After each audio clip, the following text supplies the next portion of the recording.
आज गांव के बड़े पंडित जी के घर के बाहर काफी भीड़ जमा थी। कोई जश्न का माहौल ना था, अपितु आज पंडित जी का बारवा था, जिनकी हृदय गति रुकने से 12 दिन पहले मृत्यु हो गई थी।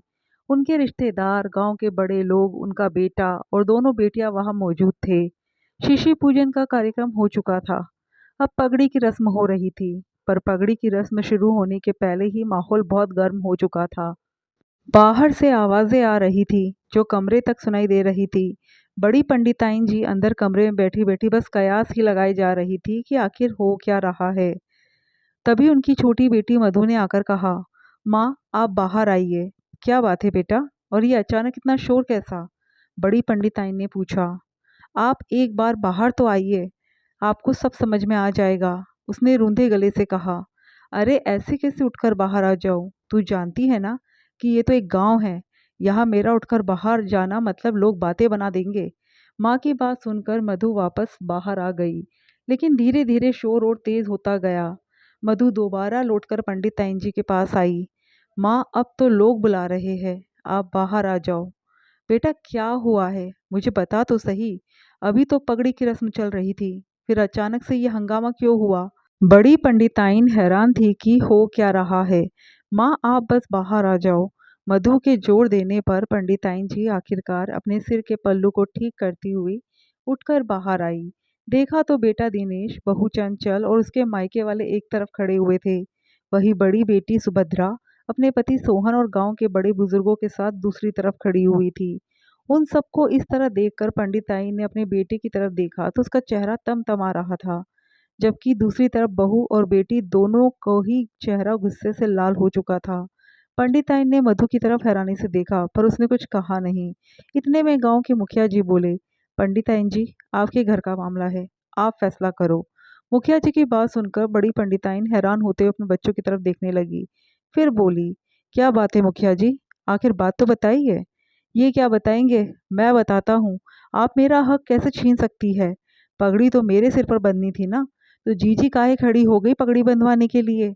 12 दिन के सारे काम तो मुझसे करवा लिए, और अब पगड़ी की बात आई तो जीजी के सिर पर। ये क्या बात हुई? ऐसा तो ना होने दूंगा। बेटा मैं हूं तो मैं अपना हक जाने ना दूंगा, दिनेश ने चिल्लाते हुए कहा। ये सुनकर सुभद्रा बोली, बड़ा आया हक की बात करने वाला।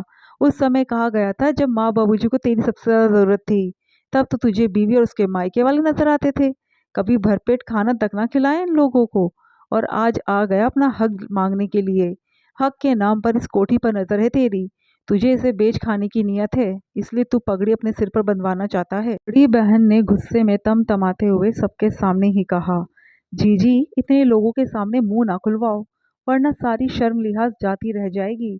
नियत की बात तो आप ना ही करो तो ही अच्छा है। अपने बेटे की शादी में भात भराई के लिए माँ के गहने तक गिरवे रखवा दिए आपने, क्योंकि आप अपने ससुराल वालों के सामने अपनी नाक कटवाना नहीं चाहती थी। तब कहा गई थी ये सारी आदर्श वाली बातें। याद रखिएगा, अपने पति का हक तो मैं जाने ना दूंगी। सोच भी मत लेना कि मेरा पति अकेला है, मेरा पूरा मायका साथ खड़ा है।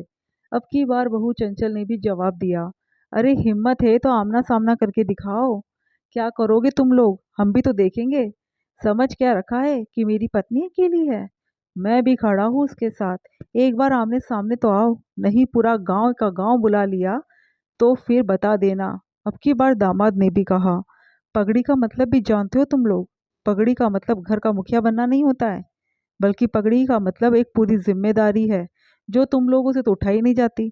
अब यहाँ आकर हंगामा कर रहे हो। अब की बार पंडिताइन ने कहा, अब आप ही फैसला कीजिए कि पगड़ी इन दोनों में से किसे बंधेगी। मुखिया जी ने बेबस होते हुए कहा, इन दोनों को ही क्यों, मधु का नाम क्यों नहीं? मधु का नाम सुनते ही सब लोग हैरानी से पंडिताइन की तरफ देखने लगे। माफ करना पंडिताइन जी, लेकिन मधु तो, कहिए जो भी दिल में है वो कहिए। मधु क्या? पंडिताइन ने हैरानी से पूछा। मधु तो उम्र में इन दोनों से छोटी है, मुखिया जी ने धीरे से कहा। बस यही कारण है क्या जिसके लिए आप कह रहे हैं? पंडिताइन ने थोड़ा सख्त होते हुए कहा। पंडिताइन आप सब जानती है। हाँ मैं सब जानती हूँ, पर मैं आपके मुंह से सुनना चाहती हूँ। देखिए पंडिताइन जी, मधु आपके छोटे बेटे की विधवा है, जो अपनी शादी के 3 महीने बाद ही विधवा हो गई थी, और अब इसका दूसरी जगह विवाह हो चुका है। इसका इस परिवार से क्या संबंध? और तो और इसका गोत्र भी अलग है, तो भला इसे पगड़ी क्यों बंधेगी? मुखिया जी ने अपने दिल की बात बिना किसी लाग लपेट के कह दी। ये सुनकर पंडिताइन कुछ सोचने लगी, फिर शांतिपूर्वक बोली, मुखिया जी एक बात बताइए, मेरा बेटा पगड़ी कैसे बंधवा सकता है, जिसके पास अपने माता पिता को खिलाने के लिए 2 वक्त की रोटी नहीं थी? वो भला पगड़ी की जिम्मेदारी क्या उठाएगा, जिसके पास अपने पिता के इलाज के लिए पैसे ही नहीं थे? उसे भला पगड़ी के बोझ तले क्यों दबाना? मेरी बेटी जो ससुराल में अपनी नाक ऊंची रखने के लिए अपनी माँ के गहने गिरवी रखवा सकती है, तो कल को तो शायद मुझे ही बेच दे। वैसे भी मैं बुढ़िया उसके ससुराल में कहाँ अच्छी लगूंगी। मुझे भी अट्टाले की तरह एक तरफ रख दिया जाएगा। वो अपनी सास को ही सम्मान दे दे, वही बड़ी बात है। और रही बात अब मधु की, माना कि मधु मेरे बेटे की विधवा थी, पर उसकी दूसरी शादी पंडित जी ने अपनी बेटी की तरह की थी, और इसने एक बेटी की तरह जिम्मेदारी को बखूबी निभाया भी। और ये बात गांव वाले भी अच्छी तरह से जानते हैं, और मेरे बेटे और बेटी भी। मेरे पति की पगड़ी तो मधु को ही बंधेगी, क्योंकि मुझे अपने बच्चों से ज़्यादा मधु पर विश्वास है। आखिर पगड़ी की हकदार बहू भी होती है। आपने इसे बेटी कह दिया तो मतलब ये आपकी बेटी हो गई। लेकिन माँ, अगर मधु को पगड़ी बंधी तो हमारा आपका रिश्ता खत्म। बेटी और बेटी ने एक साथ कहा। जैसे तुम्हारी मर्जी, दरवाज़ा खुला है, तुम लोग जा सकते हो, माँ ने स्पष्ट स्वर में कहा। लेकिन हम ये कोठी इसके नाम नहीं होने देंगे, इस पर हमारा हक है।